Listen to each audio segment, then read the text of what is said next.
And let's remember, and I've said this for some time, they're not always going to be in office, but they will, other than the president who's now been given immunity by the Supreme Court. The people who serve for the president, including all the way down to ICE agents, can be held accountable when there's a change of administration who's willing to hold them accountable when they break the law. Now, Stephen Miller is clearly ordering people to break the law. So, he should know that, it may be 3 years from now that he is held accountable, but I think it's important for them to know that whatever they do now, it's not like we're going to forget, and it's not like we don't have a record of what they're doing. So that is why I mentioned Stephen Miller. That's why I mentioned other people, Tom Homan and Gregory Bavino, who's the CBP leader on the ground, the one who executed their orders in Los Angeles, which was, they did an awful job in Los Angeles and created all kinds of mayhem on the ground. Now he's doing it in Chicago.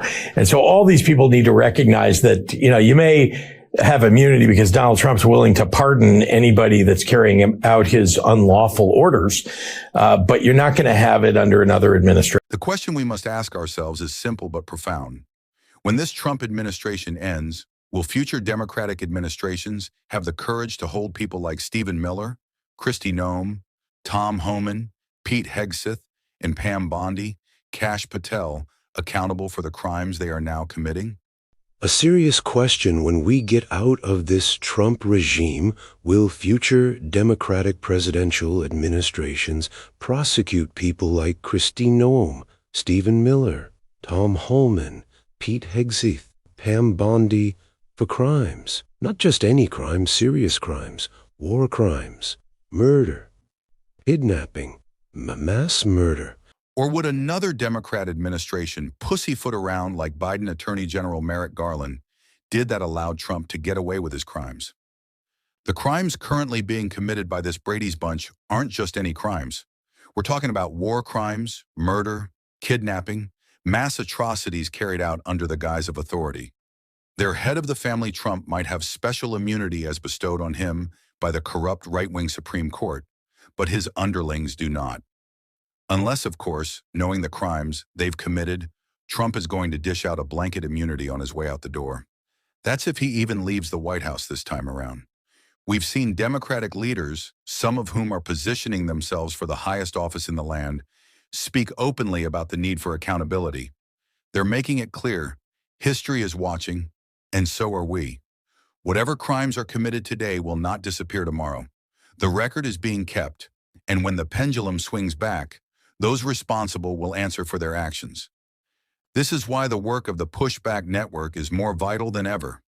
Every voice, every action, every truth we share strengthens the call for justice. Join us, subscribe, and make sure you are part of a movement that refuses to let unlawful acts go unchecked. Push back, speak out, hold power accountable. Let's look at what's happening now. In the Caribbean, lethal strikes against suspected drug traffickers have left survivors, witnesses, and entire communities in shock. Investigations reveal that innocent civilians were killed, and the chain of command points all the way to the top. One of the many troubling aspects about these lethal attacks in the Caribbean against supposedly drug dealing boats. Now, we don't know that because unlike our counterterrorism programs, the Congress is not being told who were on these boats, how they were identified, what the intelligence was. Totally different thing. Congress is being told nothing on this, and that's okay apparently with the Republican majorities in the House and the Senate. It's not okay with me. I'm going to leave a little bit of a crack in the door here because, again, the White House has not shared what they believe their legal justification is. They did put out a memo. I will tell you that based on what I know now and the reading of that memo, these are illegal killings. They are illegal killings because the notion that the United States, and this is what the administration says is their justification, is involved in an armed conflict with any drug dealers, Venezuelan drug dealers, is ludicrous. It wouldn't stand up in a single court of law. They say they've designated them as terrorists. It doesn't matter. It doesn't matter. There's lots of people who have been designated terrorists. That does not automatically give the authority to take lethal action. Four-star Admiral Alvin Holley head of U.S. Southern Command, resigned after only 1 year, an extraordinary move that insiders say was driven by his outrage over what he was witnessing. These were not isolated incidents. They were part of a pattern of illegal actions sanctioned by those in the Trump administration. Democratic leaders, including members of the House Intelligence Committee, have labeled these actions outright war crimes. They are unequivocal. These killings, these abuses, are illegal, and those responsible must be held accountable. Yet under the current administration, arguments about absolute immunity are being used to shield perpetrators. But immunity is not eternal. When this administration changes, the same officials, Stephen Miller, Tom Homan, Gregory Babino, and others, will face scrutiny for the choices they are making now. Governor Pritzker has spoken forcefully about this. He reminds officials that their actions are being documented, that history will judge, and that accountability is inevitable. This is not political vengeance. This is justice. Stephen Miller, in particular, is actively directing people to break the law. While he may have temporary protection under the current presidency, future administrations will not hesitate to hold him and others accountable for the crimes they commit. The message is clear. Every unlawful act, every illegal order, every abuse of authority is being recorded, and when the time comes, those responsible will answer. Legal experts like former federal prosecutor Harry Litman underscore the gravity of these violations. These aren't just technical legalities. They're flat-out murder, abuse of authority, and war crimes. For impeachment. Point three, and I don't think anything Pritzker is saying is exactly to the contrary here, but we do have to understand war crimes. They are in general.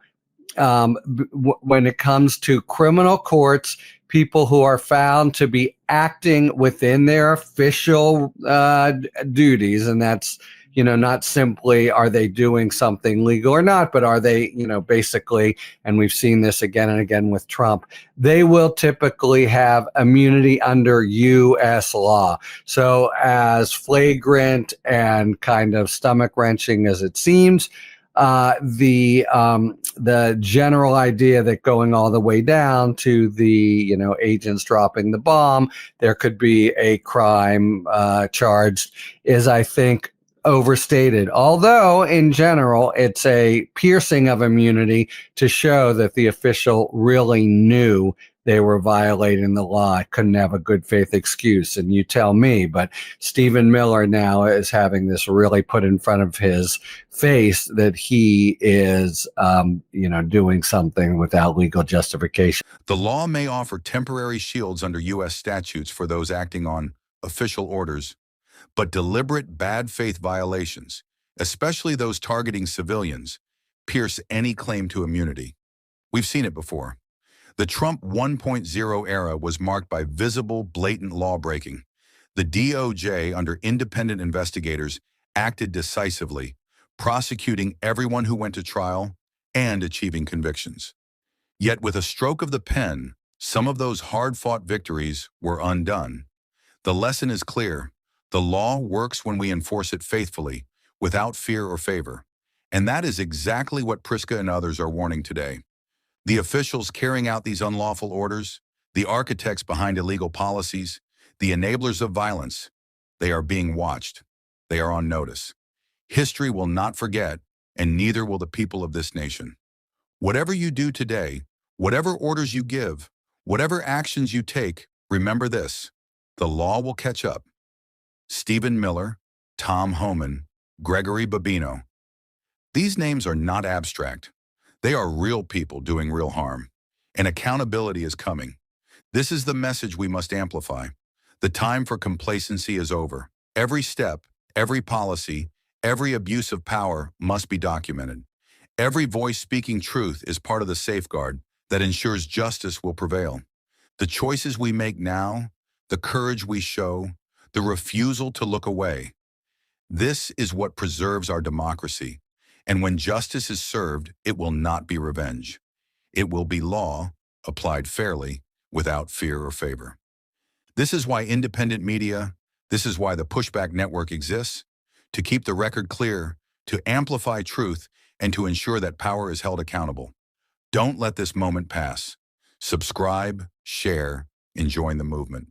The time to act is now, because justice delayed is justice denied, but justice observed, documented, and demanded is unstoppable. Push back, hold power accountable. The future depends on it. Please subscribe, like, and share. It's totally free, but that simple click is what gives us the power to keep putting out these videos and holding this corrupt Trump regime to account. Thank you for watching. Thank you for listening.